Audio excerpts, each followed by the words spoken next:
Okay, so ladies and gentlemen, thank you all for coming here today for our special episode.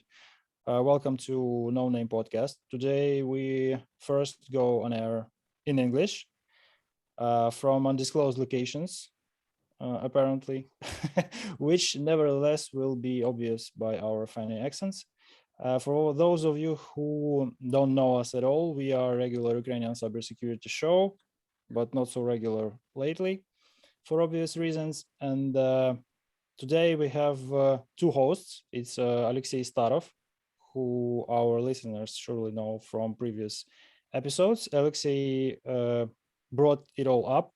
It is his idea to arrange this series of English episodes, and without him, our radio silence would continue for a few more months, guaranteed. And of course, we already have here today Ruslan Kianchuk, who thanks man for joining. Now we can call it still No Name Podcast, still holding on, still on air. Guys, actually, I always wanted to ask you too. You were studying in Kharkiv roughly in the same time, right? I think so, right? Maybe. Yeah. Have you met those days? Both from Kharkiv, yeah. Right. No, we met. I believe, in first California. time in Kyiv. No, was it Kyiv? I think. Wasn't it a No Name Con? Maybe, yeah. But I think like we also met like at the besides actually in San Francisco earlier. But... Oh yeah, that's right. So okay, so let's call you old friends. So Planet is a small place. It is, and I'm sure we will have a very vivid and productive conversation today. I hope that this is the beginning of a series of interviews with security gurus that will help us improve and empower Ukrainian cyber defenses. And now to our guest for today, the Grugq. Grugq is one of the most well-known people in the cybersecurity industry, famous for quite a few roles, including the one of a cyber warfare researcher. I will skip all the longer version of this introduction because there is not much to say. As a master of the sacred art of OPSEC, Grugq maintains a public profile that is the best advertisement for his special OPSEC course. Welcome, sir. Thank you for joining us today. Hey, thank you for having me. So yeah, I'm definitely looking forward to discussing Ukraine cyber with Ukraine cyber people. That should be unique insight. Absolutely. We're distributed across the planet, so we made sure that we have high availability no matter what happens. Yeah, so thanks a lot for the intro, Vlad. And I think we also want to mention that the idea here is both to discuss situation in Ukraine as much as we can, but also to support Ukraine. And we have a few links that we'll post in chat where you can donate to some pretty reliable sources. It's fund Come Back Alive, as well as our Patreon, where we can also redirect the funds to either whatever. I will send all the details in the chat and we'll post them after the show, so you can donate during and after the episode goes live, and also we will have it released as a podcast and maybe as a YouTube video or whatever. So wherever you find it, just go to either comebackalive.in.ua/donate, where you can donate in many different various currencies available, including for cryptocurrencies. So these money go to humanitarian relief and helping this war to end as fast as possible. Comeback Alive is arguably the most effective humanitarian fund in Ukraine right now. Most effective and also the biggest one. Yeah, most probably, yeah. These guys rule. And if you want to support us directly, you can become our patron on Patreon at patreon.com/nonamepodcast. Our patrons keep this show alive, and all the surplus goes to donations anyway. And you can, of course, and you must, I can say, follow Grugq on his blog, gru.gq, and subscribe to his newsletter on Substack. So now I will go silent and enjoy my coffee. And you gentlemen, please. Yeah, with that, tear him apart with the with that, questions. I will let's jump monitor in. Twitch chat and I will collect questions from the audience. We will get back to them in the end, but now we have something prepared by Alexei and Ruslan, and of course our patrons. Yep, with that, let's jump in. So yeah, like Vlad mentioned, you have a lot of blog posts on your blog about Russia and mostly kind of Russian operation in the cyberspace.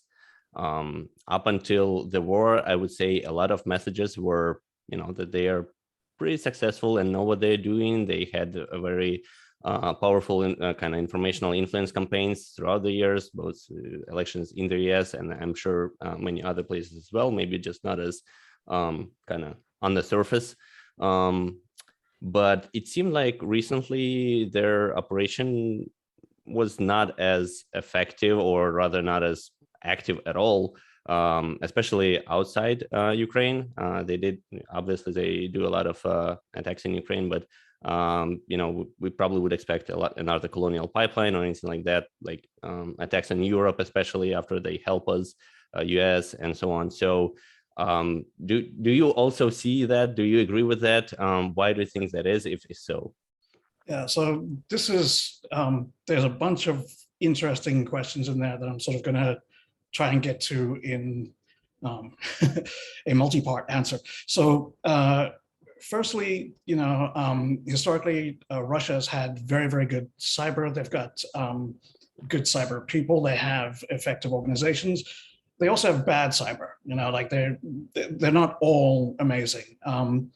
They also have, outside of just the security forces, they've got the ransomware crews. But I think in the case of, why aren't the ransomware crews involved in a Russian cyber war, it's worth trying to understand how the Russians think of cyber warfare. Like, how does cyber fit into their statecraft? How is it a thing that the state uses to achieve its ends, its means? So for Russia, cyber is a thing that is done by the GRU, the SVR, and the FSB, right? If you want to cyber, you go to the GRU and you say, I need 2 kilos of cyber, and they do that. You don't sort of post to a Telegram channel saying, everyone with spare cybers, please donate, and go and kind of like we do in Ukraine. Yeah, exactly. But you don't see that, right? And you're not seeing the ransomware crews being sort of unleashed on Europe and being used to raise the coalition costs, which, literally everyone is sitting here going like, when is that going to happen? Like, how come they haven't done it yet? Asking you why? Asking you, yeah, like, why? What are they waiting for? And the closest thing I can get to is that I think that they just haven't thought of it. Like they are so busy trying not to lose that cyber is sort of, it's not in the top 10 things I give a fuck about right now. Why they are not including ransomware within the military operation makes a lot of sense, right? So as we can see, they already have command and control difficulties. They have problems with getting orders from the center all the way down to the units in the field, information from the units in the field all the way back. If you add another agency or something else to that, you're not going to make it easier, right? Like, you can't add to the command chain and improve the situation. It's just going to make it more complex and difficult. So I suspect that the military is not interested in having civilians sort of seconded or given to them as a side thing to also deal with. So I guess it's sort of going to be like, until someone writes a proposal and gets it to Putin, who's then going to sign off and say, yes, get the ransomware people to do stuff, it's not going to happen.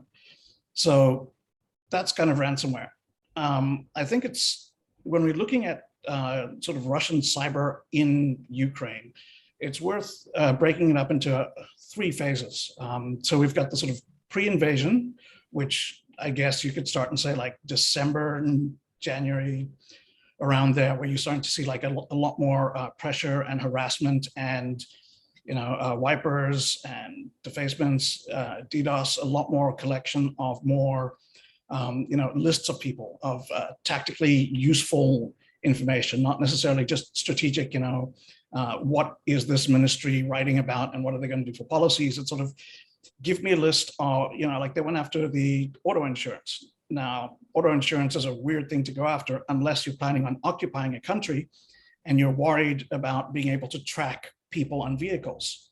Then you very much want to go after auto insurance because you're going to have the vehicle, the registration number, the correct owner, and their real address. Like that is important information if you want to control the population. So when they start collecting this stuff, it's a lot more sort of operational and tactical. They're really thinking about how they can use it in an occupation. Then we have the invasion itself, which just the first 3 days when they had a plan, they were executing on their plan. The cyber that took place then was very effective, right? So they took out Viasat. They basically shut down Ukraine's air defense systems for a weekend, and they severely interfered with the ability of the generals in the government to coordinate and speak to elements of the army sort of lower down. Like it was cut off, and that was very effective, right? If Ukraine was closer to Russia and how they ran things, it would probably have been decisive. I'm not sure, but it could have been decisive because the Russian way of doing things, which is very hierarchical and from the center, doesn't really allow for lower level units and commanders to take initiative. So when the Russians cut off, the top level command, what they were expecting was that there would be no direction at all. The lower elements in the army would just be sitting around being like, well, there's tanks in front of me, but I haven't been told what to do. So, I'll just sit here until I get an order, and that's not what happened, of course, right? You had, the captains, the majors and the lieutenants, these guys lower down, they were able to seize the initiative and take control and react, even though they didn't have direct communication with headquarters. And that was, I think, surprising, along all the other surprises that the Russians found in those first 3 days. But, like the flexibility and the adaptability, I think, came as a real shock because the cyber attacks that they did were designed to attack a system like Russia has. And if you do it against Russia, it's very effective because then, their army becomes useless waiting for orders. They were expecting something similar to happen. So, it was effective. They were able to, like they took the airport, which they were able to do by flying in choppers, right next to Kyiv. Like that is, that demonstrates the amount of control that they had in knocking off the air defense systems. They were able to take down a lot of the stuff that would have prevented them from doing it. By taking that stuff out, they were able to, push their troops right up almost in Kyiv. It was quite a close thing. There was like a territorial defense unit that was run by a lower level commander who took the initiative and had the runway bombed or attacked it with artillery to make it useless.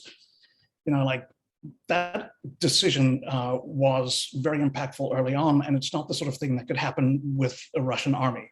Like the Russian military wouldn't allow someone at that level to go like, okay, let's destroy a major piece of civilian infrastructure. Like that's the sort of thing that you run up the flagpole and make sure that it's all the way, it's approved all the way from the top, because you do not want to be the guy responsible. And, so we saw that the sort of, we had this harassment phase, this collection phase where they were sort of planning on a post-invasion. There was the cyber that was done strategically and within the context of their initial plan. And then when the plan stalled out, there was basically a week where nothing happened in cyber. They were just sort of, now what do you want us to do? And there was this operational lull while Russia was sort of trying to figure out what they were supposed to do now when the thing that they were doing doesn't work. What next? And so when we didn't see sort of big cyber actions then, it's worth keeping in mind that we didn't see big anything actions. Like cyber was not unique. There's just nothing was happening in terms of major strategic stuff. And what cyber enablement operation is going to make sitting on the side of the road without gasoline better. Like what exactly are you supposed to cyber at that point? It's not a tool that is useful at that point. So that sort of lull makes sense. And then they've come back to the sort of even level of just doing whatever it is they're doing. And I think, you're absolutely right in that they've been less effective now. And they've also not done all of the things that people wanted, right? Like, why haven't they turned out the lights? Why did they not make the ATMs spit out money? And why didn't they, have everyone's perception was pretty much like, if when Russia decides to go, it's like all lights out, all systems blocked, like full house, like everything hacked. But that didn't happen. Is it like also they're part of this information that kind of, they created this picture, this kind of. So, this is sort of like, it's one of the big questions. There's a lot of big questions about it, but one of them, at least with the cyberwar aspect, is like, why doesn't it look like it was supposed to look? Like, we know what is supposed to happen. The lights go out, the ATMs start working, all the mobile phones go off, everyone's computer bursts into flame. Like that's what it's supposed to look like. They never told us that.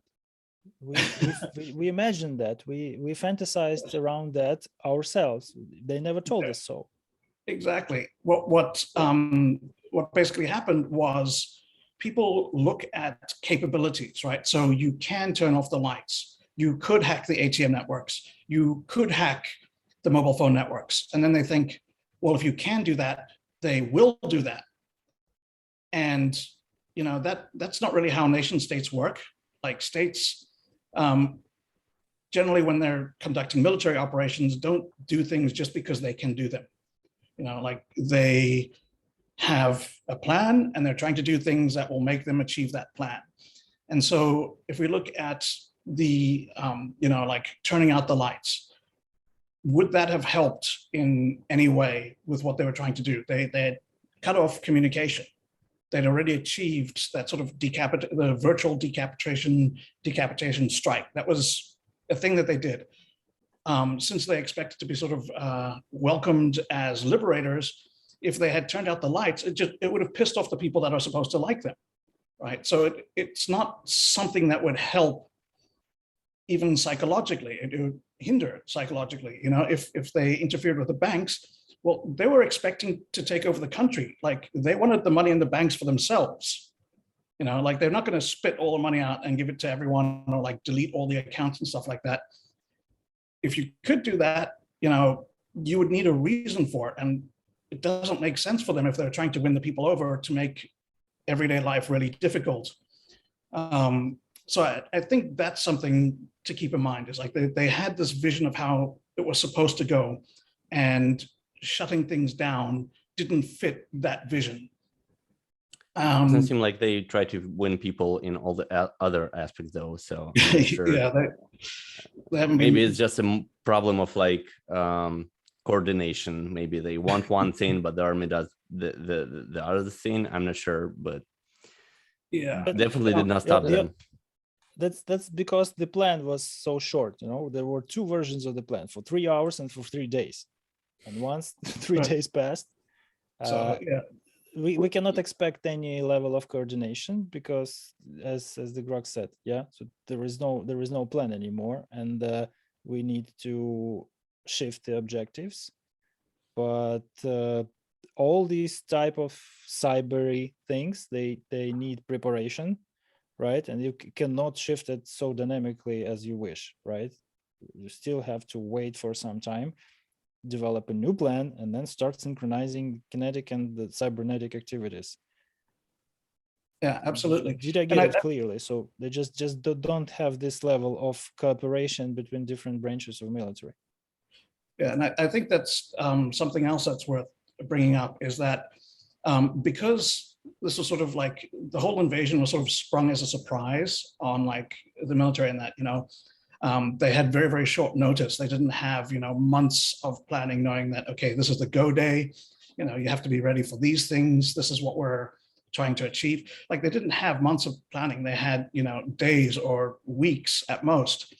you have to assume that the GRU was in the same category, right? They weren't getting advance notice. So they weren't able to do, pre-staging and development for operations that they might have wanted to do. So let's say they did want to take out the electrical grid. It could be that they didn't have access and they didn't have a functioning tool at that time to do it. And they were looking at, priority wise, that's going to be like tier 3, it doesn't make it. And anything that, we have to do tier 1 stuff, Viasat, cutting off the air defense systems, then, we're going to do whatever our tier 2 stuff is. And then if we have time, then we'll get to tier 3. And if they run out of time and they end up just doing, the most important things, that's what they do. So it's also interesting to think about that the initial targeting, that sort of the day 1 wipers, a lot of that was sort of, they whipped something up based on what they had on the kitchen, right? They didn't go out shopping specifically to make a dinner party. Like the husband shows up with like, all my friends are coming in, an hour. We need to have, a dinner party ready. So they just rush into the kitchen and bang together whatever they can. So the targeting probably represents more of what they had access to than what they wanted to have access to.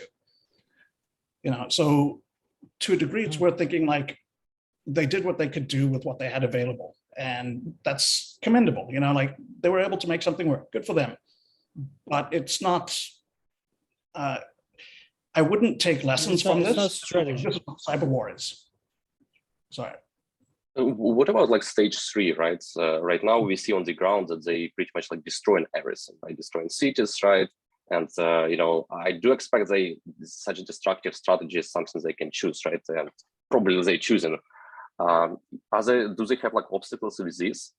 So we already have like this case when there was correlation between missile attack on Odessa and pretty much also like different kind of pro-Russian hacktivist groups also posted, okay, we need to attack Odessa. Do we expect to see more such events and basically just destroying the DOSIN, Vipering and everything like that? Yeah. So I don't necessarily want to get into it because one of the things I have is I don't give advice to people I disagree with. So I think that there are attacks that they could do that would be very interesting and would be very damaging. Hopefully they don't think of these themselves or that they're not practical, whatever. But the Odessa thing, I think it's interesting, but just in the fact that it happened, not necessarily in the effects that it achieved. I don't think that calling on volunteers to do things is a good idea for cyber, because a lot of the time what you want is things that are within your sort of command hierarchy that can sort of help you achieve the strategy that you're trying to execute. You don't want like if you're playing a football game, you don't want like the crowd to just run onto the pitch. Like that doesn't help you. That's going to cause a problem. You won't be able to, win the football match because all of these people show up. It's not going to make it easier for you. I think it's similar in cyber. And so if they are trying to turn to these patriotic hackers, good for them. Do more of that. Absolutely go for it, because that stuff is, I've said it, like it's worse than useless. Like it will hinder actual operations. So I wrote about this. There's a guy who responded in a tweet. He was like, yeah, when I was working for the government, we definitely had cases where like civilians would do some hacking shit and it would interfere with one of our government operations. And I think that's sort of like the best case scenario for these guys, is that they get something that's interesting enough that the government was there first. But mostly they're just, a waste of bandwidth. Yeah, we actually discussed this with Vlad the other day, and I mentioned, well, like at least it creates some noise, but Vlad responded like, yeah, but it also creates noise for us, so that's not very helpful. Yeah, but so we discussed kind of Russian aspects of what they do, also the blind spot, what you call them, about like the ransomware. Yeah, the ransomware, exactly. And so I guess one thing that I would want to wrap up on this topic is, like, previously everyone would believe that every kind of superpower would have implants everywhere. Well, maybe not everywhere, but in a lot of sensitive places, right? And everywhere. Okay, Everywhere. among The perception, at least yeah, with and the people among with power, was that superpowers have implants everywhere. Among all the situations, you would think that this is the one where they would pull plug at least on some of them. So, you know, are we kind of just playing the game of, you know, we're just too excited about our cybersecurity team that's not actually a thing, or they decided not to pull the plug? You know, again, this is one of like the big questions. So from speaking with people, like not to sugarcoat it, but they pointed out that Ukraine's resilience is due much more to the ability of the Ukrainian people to switch over to other systems than it is due to Ukrainian defenders. That basically, which, you know, to be fair, like no defenders have a particularly good track record against nation states. Like when a state decides that they're going to hack something, generally speaking, you know, applying patches and making sure that, you know, you're up to date, that's not necessarily sufficient. So yeah, like when they want to do things, they're able to do it. I think the fact that they haven't is perplexing. You know, initially during that invasion phase, it makes sense. You know, they don't want to piss people off because they expect to be welcomed. They don't need to turn out the lights or turn off the phone networks because they're using the phone networks and they need the electricity themselves. You know, like it makes sense. But now I think they might have gotten the hint that they're not welcome. You know, if they haven't by now, then I don't think they're ever going to get it. But yeah, but abroad, for example, right, US, Europe, to kind of distract those countries from, you know, helping Ukraine focus on their problems created inside, you would think as well. That's what I wanted to ask, because we always presumed that cyber operations in Ukraine executed by Russia were always this kind of political signaling, right? So they used Ukrainian infrastructure as a medium to show the world what they can do. Look, we can do it to them, so we most probably will be successful in doing it to you too. So not doing it to Ukraine now, isn't it a bad signaling in this situation? that is an interesting observation. Not just not doing it to Ukraine, but not doing it to Europe. Like, why wouldn't they, you know, create some chaos in Europe? Not doing it basically to anyone. Yeah. Well, it could be that, you know, as we've said, like you do need to do preparation. You can't just deploy, like cyber is not a missile. You can't just push a button and immediately have an effect. If you have a new operational plan, you have to do, you know, development, R&D, you have to do reconnaissance, you have to, you know, gain access, install things. You know, there's a lot that you need to do that takes time. So it could be that, you know, their resources are stretched right now, just doing, you know, basically whatever they're doing right now. And they don't have capacity to go out and, you know, do all the recon, do all the development, do all that stuff from scratch. You know, I'm not sure that's true. That's one option. But it's the most plausible explanation so far, right? So they just were not ready. Yeah. And go ahead. What about like the dimension of information operations, right? So I understand like 0 days needs, you know, more preparation, ransomware, cyber, like in-depth cyber like that. But about information wars, they are active.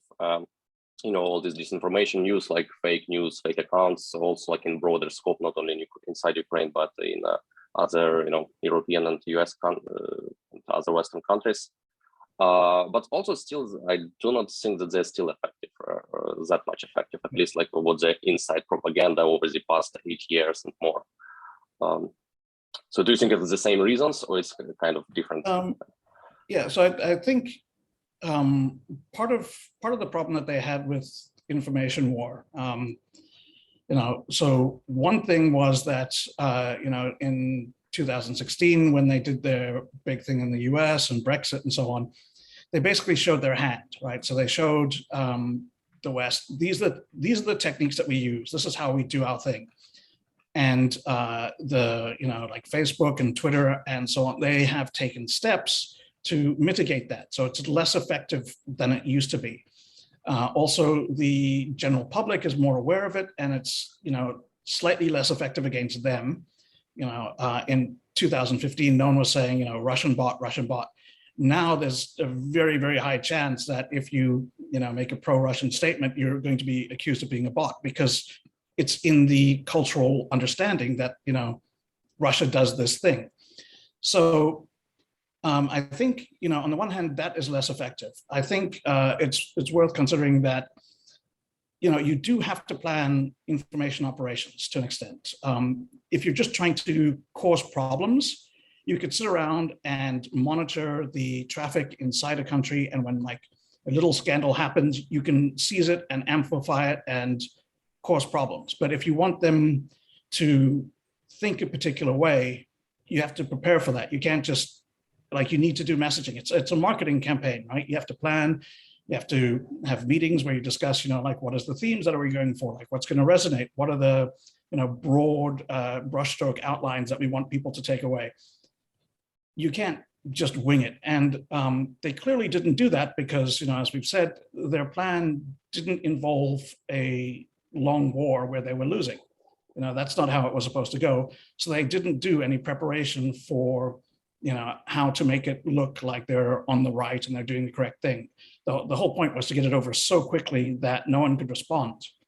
And then, they wouldn't need to do complex information stuff. They'd have all the time in the world at that point. When that failed, again, we saw that sort of lull where there was just nothing was happening. Like Russia basically, like they brain froze. They're just like, right? So there's that. I think there's a few other things to consider as well. One of them is that the people on the sort of like the front lines in the trenches of the information war, they're younger people, and younger people are more against the war than the older generation. So if you have a job working as an information warfare person because you just need the money and you speak English, and that's like, a really easy thing, you just have to sit on Twitter. One of the ways that you could show your support for the war is by not being very good at your job, right? So you could do what you're told to do, but you won't do a good job. Like you won't try particularly hard. So almost like a sabotage. Yes. No, So that's what I'm thinking on the background for a few days now. This stuff is very easy to do bad. yeah, and so say they're so hard to target. I just cannot break in. Come on, yeah. Your 0 day is not Yeah, working. like yeah. Here's all the things on Metasploit that I tried and it didn't work. So I'm out of options. You can show it logs. Yeah, exactly. Like you can demonstrate that you tried without trying. So in like labor relations and unionizing, we would call that like a work to rule strike. But basically, you follow every regulation and rule, and how you're supposed to do your job. You do absolutely everything to the letter, and nowhere can function like that. Yeah, like it's a strike. Like you're literally like if normally you're supposed to stamp something 3 times, you'll stamp it once, and then you put everything away, and you wait for after lunch, and then you do your second stamp, and on the way home you can do your third stamp, and then that way you've followed the letter of the law, and it's caused problems, but no one can sort of fault you for doing the wrong thing because what you've done is exactly what you're supposed to do. So that's one option. One other thing to consider is that the ruble has crashed, and a lot of their external information operations were based on hiring external companies, right?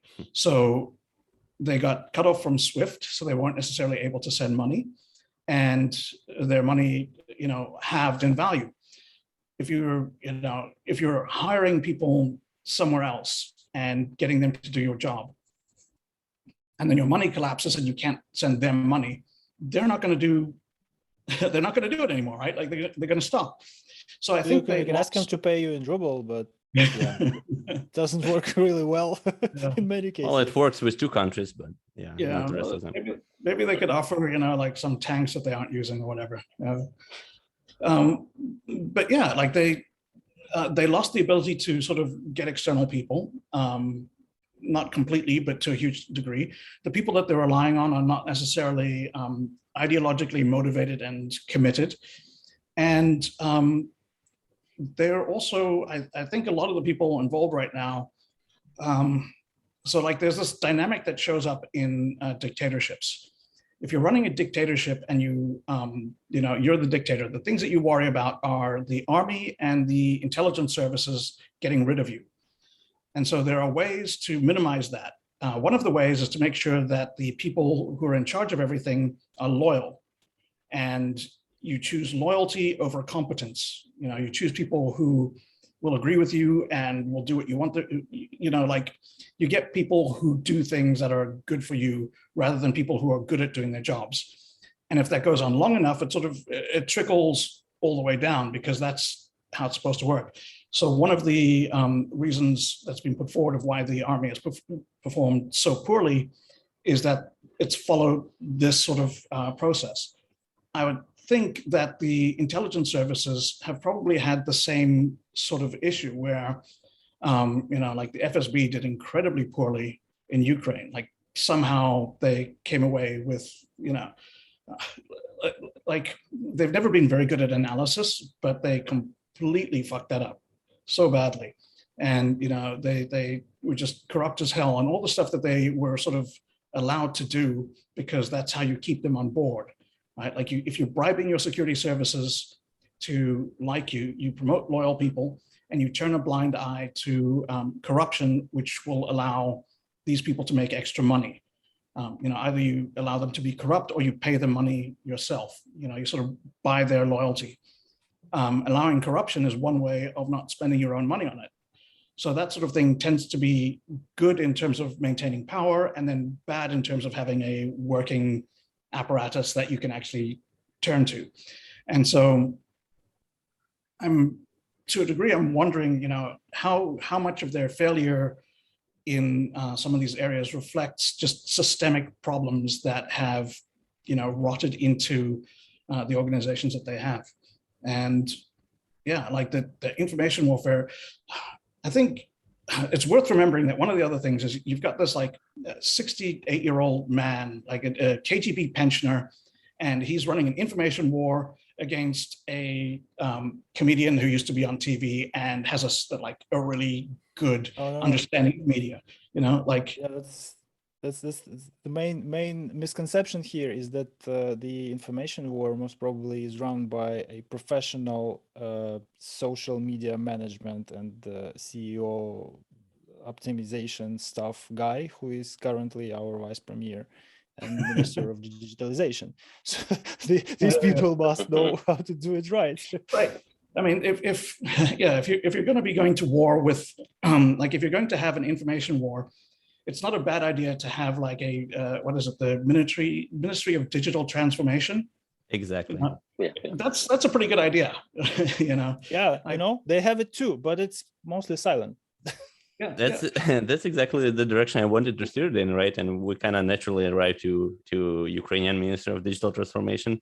But I guess after we talked about Russia, obviously we'll save discussions about what Ukraine did, how they did it, what was wrong for after the win. But for now, what Ukraine should do if you would be in charge, if you would be the Minister of Digital Transformation, like what would you do to coordinate response the most effectively, in your opinion?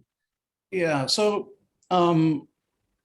I think there are campaigns. One moment, please. So you are going to give us an advice. Does this mean that you like? This is different, yeah. But like giving advice to people I agree with is fine. It's the like I've done stuff where I've written about criminals and like child predators and all this stuff. Like learning from them because they make mistakes is good. Telling them how to correct the mistakes is what I don't do. Not so good. Right? So that's sort of, I'm taking the same approach here. Like I'm willing to learn from Russia, but I'm not willing to correct them when they're making mistakes. Ukraine is different, So I think there's a lot of, there's sort of two things that need to be done in the information war. One is there's the attempt to reach the Russian people and either get them on side, get them to stop supporting the war, turn them against Putin, that sort of thing, like trying to reach people in Russia. And the other one is keeping the West on side, so, making sure that Ukraine doesn't fall to like page 15, with, 2-column inches saying, stuff happened. You need to sort of keep in people's minds so that they're going to keep saying, all right, like, what can we do to help? So these are two conflicting things, because Russians are slowly but surely are getting there, and the only way to make them get there is to make this continue for as long as possible, and that's not what would be easy, in the West, to lure their attention to this for that long, Right.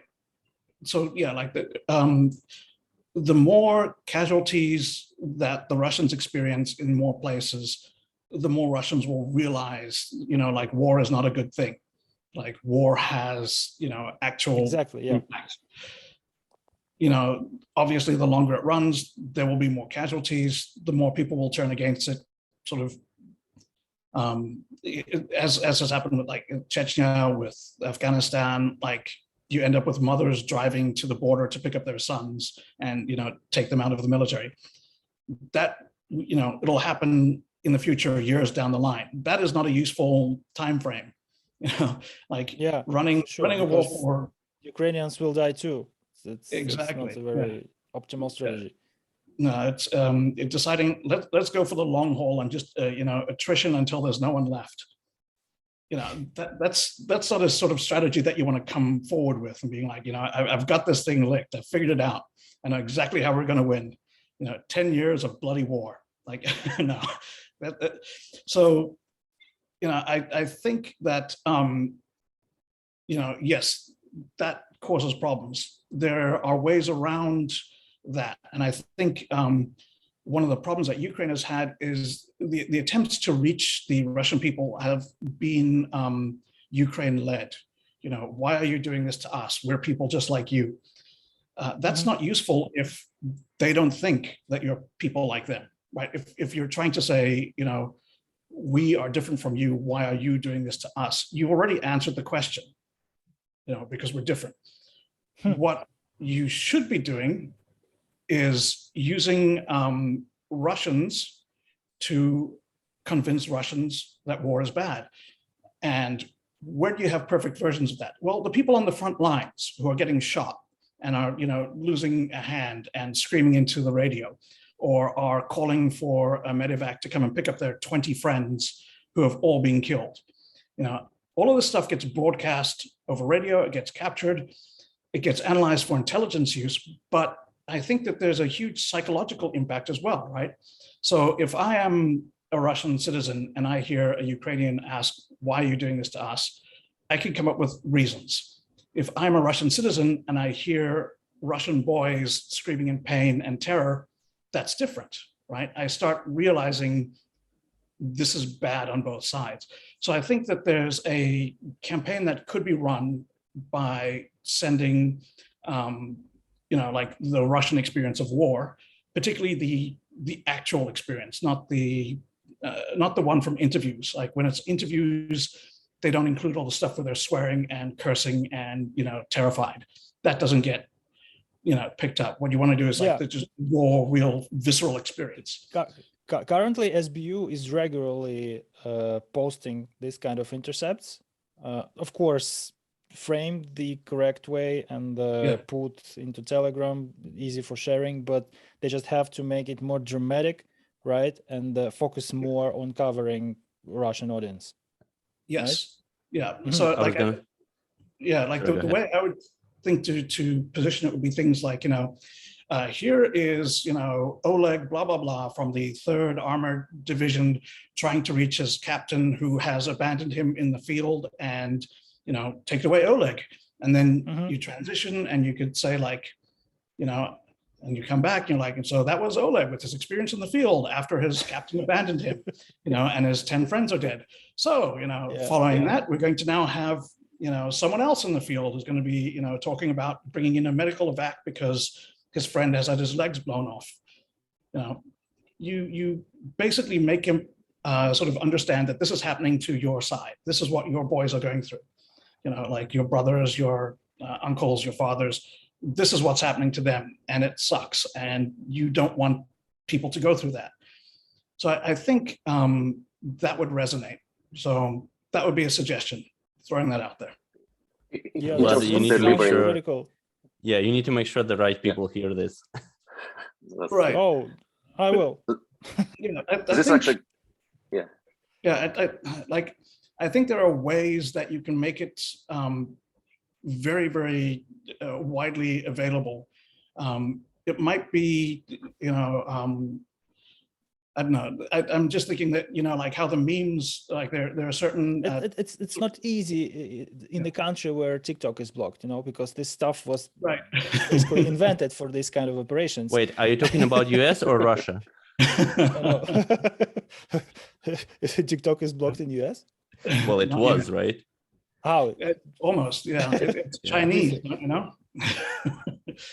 Yeah. So this is a question I had, right, in terms of like delivery of this information, like anything we can do better, right? Because there is like kind of contradictory movements, right, about disconnecting Russia, right, and isolating it. At the same time, we do want to deliver this information, right, anti-propaganda information. Anything, like what is the best strategy, like you think here? So this I'm not really sure about. I don't know what is available and what people use. I think there are things that would be that sound, on the surface, they sound like good ideas, and I think they would not work very well. So, like if you defaced Yandex and you were to put up, pictures of whatever, that would be like, that sounds like a good idea that's going to reach a lot of people, but I don't think it actually would. I think it would be restored fairly quickly, and it would be turned into a sort of propaganda point for the other side, where they'd be able to say like, they're trying to attack our civilian infrastructure. They're going after, posting fake information, trying to, blah, blah, blah. Like it won't reach enough people to counteract the ammunition it would provide. So I think it needs to be sort of organic in how it reaches them. It needs to be through normal things, like through regular Telegram channels, through TikTok, if they had it, through YouTube, if they had it, just through organic things where it is it's natural, it's not forced on them. It's something I can must find. be shaped and crafted in a way that it's meme spreadable, right? So it's like it's shareable. I want to share it. Particularly that, if you it's hard to figure out what is going to be viral. Otherwise, if we knew how to do that, there'd be a lot more viral stuff from people like us. But that's really what you're looking for, is you want, if you can sort of infiltrate it into existing Telegram networks, for example, they will start sharing it, right? Oh, that's not automatic, because currently they have these harsh regulations on spreading true information that they not allowed to call say fakes. war. Calling the special military operation war is like a 15-year jail sentence, right? Sorry to jump in. I wanted to make sure we have enough time to cover one more thing, and that would be because you're specialized in OPSEC, right? And I guess we would want to know, like, what would be your recommendations, because there are volunteers who risk their lives. There are also people who like actually in the army fighting, but there are also people who are just located on the occupied territories who, have previously supported Ukraine. They have, I don't know, books at home, materials, things on their phone. And we actually discussed this with Alex before, like, how do you, it's kind of hard to, it's easy to come up with recommendations, but it's hard to condense them into something that's practical and has the most impact, because you can't, put all the knowledge about like OPSEC and security to someone who used to make bread and now is on the occupied territory. So like, what's your take on this? So I've been writing a thing about how to have a secure phone. And I mean that in terms of how to make sure that your phone is safe to carry around in occupied territory. Not, like Facebook won't be able to track me because I've put on my privacy protections. Like, fuck that, that's unimportant.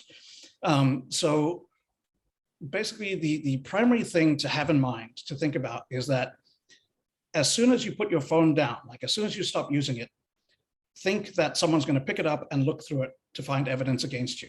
That at the instant that you stop using it, it should be ready for someone who doesn't like you to try and find bad things on it, right?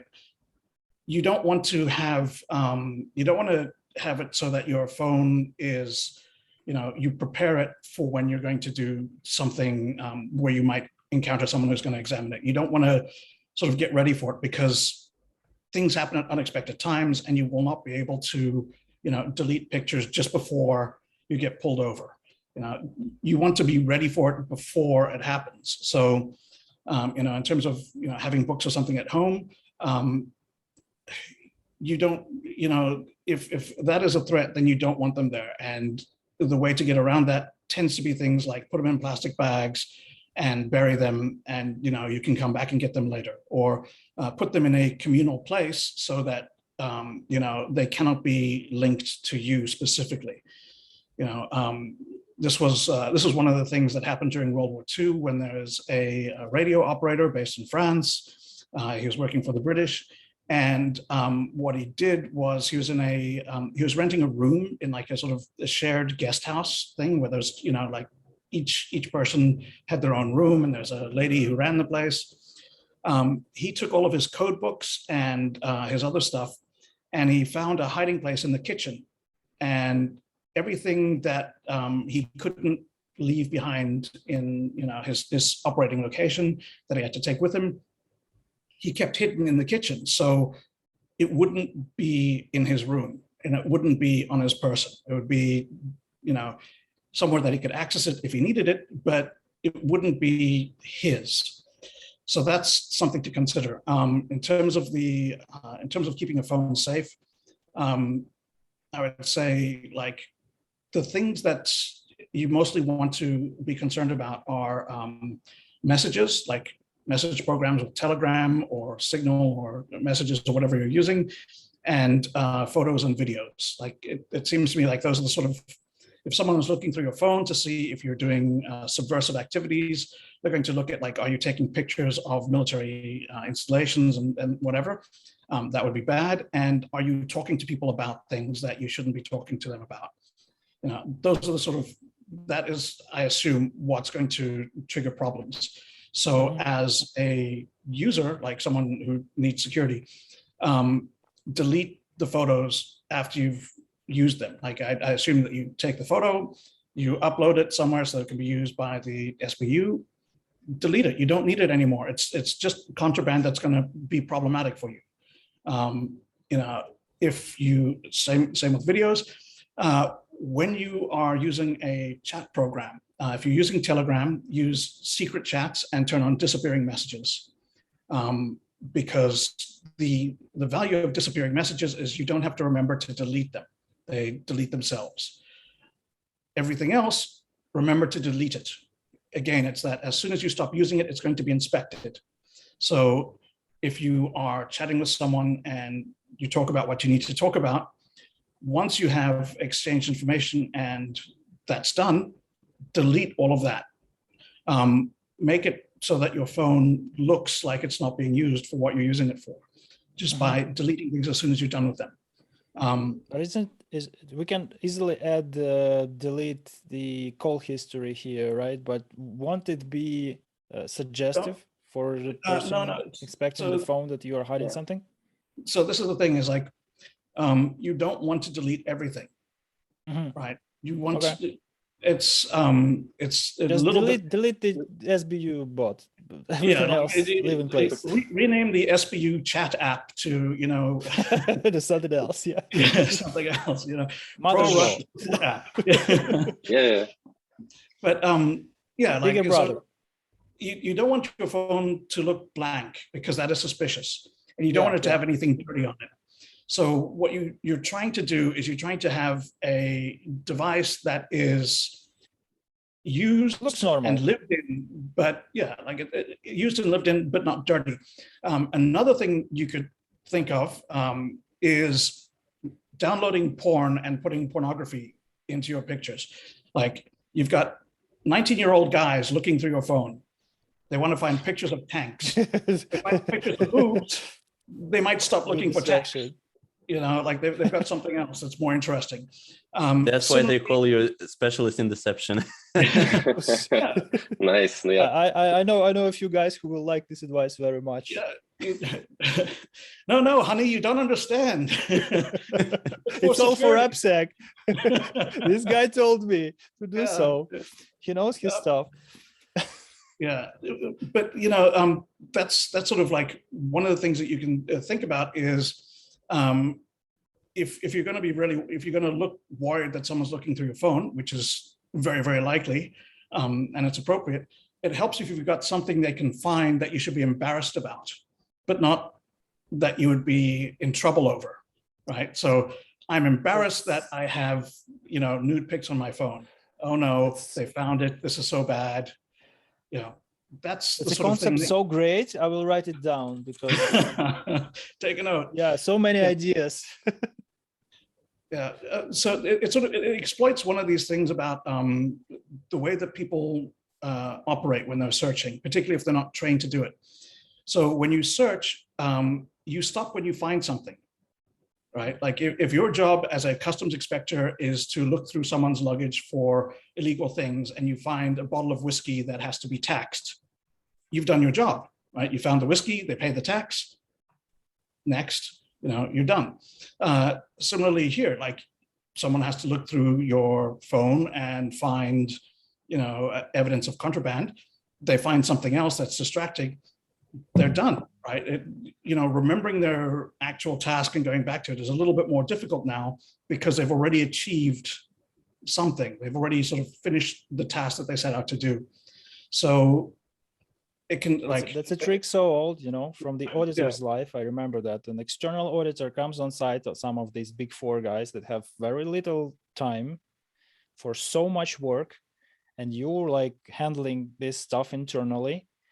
After some time, you understand how they operate, and this is very easy. They need to come off site with some findings. You give them 3 that are already in the work, that this is work in progress. We will fix them like in a week or 2.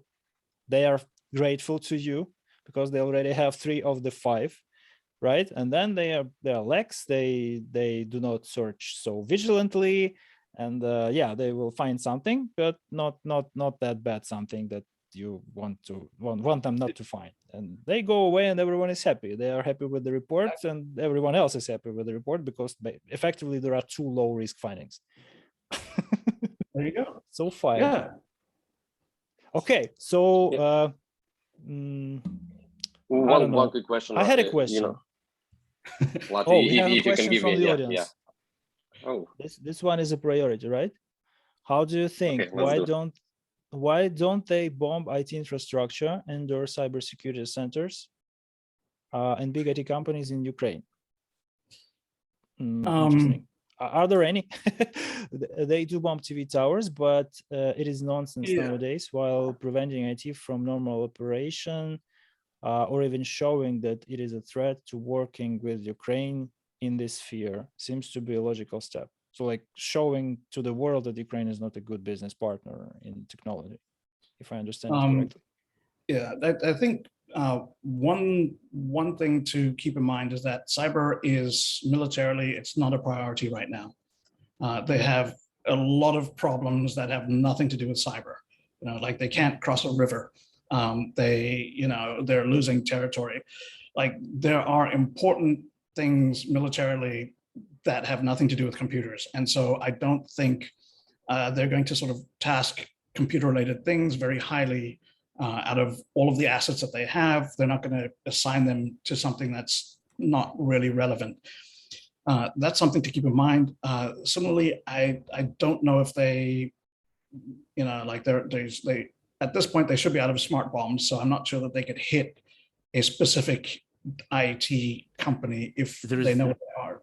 At this point, there is nothing to hit because even before the war, thanks to COVID, no one worked in the big offices with many people. There is no such thing as a place to hit. Yeah, it's distributed. How do you hit the office when everyone's working from home, right? So yeah, I think that. Well, they bomb homes, but We'll miss our coffee Yeah, maker. bomb the homes, right? Yeah. We will miss our I think coffee that- maker that we left in the office. Yeah, that's a good point. Yeah, I don't know why they're not doing it. It's probably good that they haven't thought to do more sort of signaling of that sort, where they go after civilians as a Mhm. direct show, like don't help them, otherwise this will happen to you, because that's just more war crimes. As you say on your Glasshouse sessions, these conversations must go on for no longer than an hour, because after that they degrade. But I have one last question. Of all the things that you observed during last more than 3 months, right? Since the conception of cyber war changed historically, right? What surprised you the most? Ooh. Like, what was the revelation for you personally, with all your background and experience? Right. So I think I was surprised by I was surprised by how it looked, because I was expecting more. I wasn't expecting lights out, but I was expecting, ransomware against Europe or against the US. I was expecting sort of more long-term things, like, attacking logistics infrastructure to make gas prices go up, which is, that's a thing that they could do beforehand. Now I think it's going to be not very easy, but like things that they could have done to dissuade people from helping Ukraine. They could have done that, in the first 3 days, essentially, and they didn't. Now, if they make gas prices go up, people are not going to think, yeah, gas prices are going up because we support Ukraine. They're going to think gas prices are going up because Russia is attacking us. We should attack Russia. Right? It's not going to be, it's not going to have the same effect. So they didn't do that. I found that weird. They didn't use ransomware. I found that weird. The attacks that they did do, I find marginally interesting, but very, very boring. It's, if you went to a 60-year-old general and you said, come up with cyber operations for your strategic plan, these are the ones that he would come up with. They're not exciting, bold, like really changing people's understanding. It's literally like, okay, like wipe out the computer that's used to control the air defense system. It's very straightforward. So I found that boring, but in a way it's reassuring, because it's sort of Cyberwar, in this case, has turned out to be like more of the same, like what we're used to, but like it goes to 11. It's just more of what they normally do. And that makes a lot of sense. The other thing I found surprising is the response in the academic world, like the scholars who have spent, years and years in writing, like Cyberwar is going to be turning out the lights. It's going to be, destroying the ATM machines, the phone networks, all the stuff. And then when it didn't happen, first they went completely silent they also had a strategic lull, like they shut down just like Russia. They didn't know what to do, because they had a vision of how things were supposed to go. That didn't happen. They sort of stopped. They were like, now what?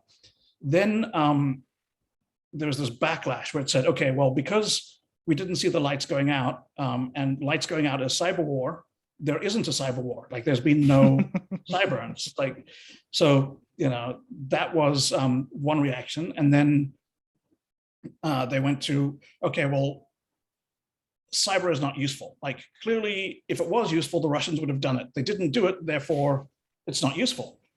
And then now they're going to, well, what we're seeing isn't actual cyber war. It's just, cyber operations in support of the military during a war, and the sort of like this like mental ability to not accept reality because it doesn't conform with what you want. Like it's turned out to be a lot more stubborn than I would have expected. To me, it makes sense that they're doing something that, fits within their doctrine, fits with what they're used to. It's, things they've done before, they're just doing more of it, etc. That they didn't do something that doesn't make strategic sense. That makes sense to me. Like, why would they turn out the lights when they're trying to get the people to like them? Why would they cause banks to lose money when they're expecting to take control of the banks and keep that money? Like, these are, like, to me, these things make sense because I'm thinking about it from a strategic context, but apparently that's not very common. Like, again, like, these are, I'm surprised that people who have spent decades researching this could be so wrong and then say, it's not me that's wrong, it's the Russians, or like it's cyber. Like, to decide that, externally there's problems. I guess I'm a bit surprised as well by like the cyber army thing. Not in that it happened, but the response to it, right? So we have spent years telling Russia, like, you cannot have civilians attacking other people and just let them do it from your territory. Like, ransomware operating in your territory is against all norms of cyber. It's not how we're supposed to do cyber operations. It's not how things are supposed to work. There are rules, you have to follow the rules. And then, like, day one of, Ukraine being attacked and the cyber army shows up, literally no one has said, okay, look, you cannot have an IT cyber army operating from out of your territory. Like, I know you support Ukraine, but you're not allowed to do operations. We will arrest you and prosecute you if you do. Like, that hasn't happened. And I think people haven't really thought through the long-term ramifications of what that means for cyber norms. Like, it's going to be a lot harder to be against ransomware if you have allowed like a cyber army to exist. Like, that you can show that there's a difference, but the difference is not very big. You can sort of like, well, they're not trying to make money. Yes, they're causing damage, but that's not the reason. Like, it's like they've got this higher purpose, so it's okay. Whereas, ransomware doesn't have a higher purpose, so it's not okay. I don't think that that's going to be an easy sell in future. So yeah, I think we don't want to get into this part of the conversation because we will have to spend a couple of hours on it. But a quick follow-up here. Okay, yeah, go. CCD TSOE or this NATO center in Estonia, they issued a paper with this legal analysis of what's going on. And there is actually a big difference between cyber criminal activity and like people's uprising against the invading enemy. Yeah, if they put it like this. If the people's uprising is on your side, it's very easy to see the difference. I understand my bias here, so yeah, we will not go into that. Yeah, I think that's like, I haven't read that paper, but as I said, like, it's easy to find a distinction if you look for like this little you can gerrymander it into like similarly, like, if you hack a company and steal their IP to help your nation, that is bad. But if you hack a company and steal their IP just to see what they're doing, that's okay. Like, that sort of distinction, like, you can make that and it makes sense, but it's a little weird, like, it's you start having to like make these exceptions and like, yeah, but it's like, that's not what I meant. It's not easy. Yeah, there is a lot of work ahead. Solving one problem at a time will, win first and then focus on this, on resolving this, I guess. Okay, so yeah, Alex, what did you have to say? Yeah, so one thing I did like this comment about academic researchers, right? And I think this is one topic we can discuss maybe later with some other guests, right? So this is a very good point. One thing I just like wanted to, wrap up on a general topic, right? So all these surprises that we found, like, does it change your predictions for, cybersecurity landscape in 10, 20 years? Yeah, not really. I think the only thing that does change it is if like there could be a lot of fallout from the way that the cyber army stuff is happening, right? So there's one possibility, which is, like, these hundreds of thousands of people show up to help. They get trained to hack and become effective hackers, and then the war is over, and now what do? Because they know how to hack. and you get hundreds of thousands of new hackers. I'm not really worried about that because, like, I am. the people, I'm not worried about that because the people that they're getting are not being trained to be hackers. They're, they're doing simple, uninteresting things. But there will be a large number of people who are, now used to being able to hack and do what they like, who don't have a forum for that or a space to do it anymore. And you're going to think, well, why not, do it somewhere else? So I think that could be very interesting in a way. Cool. Least to say, yeah. Sorry. No, I mean that's very mild way to put it. Interesting, but do you expect any like budget justifications? Because state-sponsored cyber is not so scary and terrible, and the wolf is not really there. But there is this multi-billion-dollar industry that presumes that it is there and it's scary and it's coming for everyone. I think we're seeing messaging around that already. As I said, like the academics of they're sort of, this isn't really cyber war.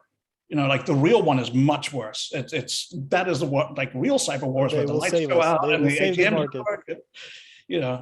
So I think that they're, and it's true because not that that's the real cyber war, but the thing is like, when you do cyber for whatever reason, that is context dependent and strategic dependent and whatever. So yeah, there will be cases where making the lights go out and taking out the ATM network is part of your strategic planning. It's not going to be every time and it's not going to be everywhere, but there will be cases where that's true. So saying that that doesn't happen is as useful as saying it does. It's not worth thinking about these things as isolated attacks that could just happen. You have to think about like within the context of a strategy. And I think that that is a difficult sell. So we're going to go back to like, this is not the real cyber war. Like if it was a real cyber war, it would look like we told you it's going to look. So we have to be ready for that. This is my guess. Let's hope so. Yep. All right. I think we're at times we want to be, respectful of your time as well. But this has been incredibly interesting. I think I hope we'll get another chance to cover things in more detail sometime after the win. But in the meantime, we're very, very thankful for you finding the time to speak with us.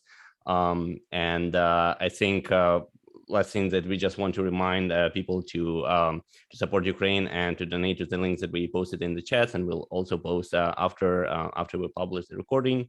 And with that, is there anything you want to say to Ukrainian audience before we wrap it up? Well, glory to Ukraine. Slava Ukraini. Glory to the heroes.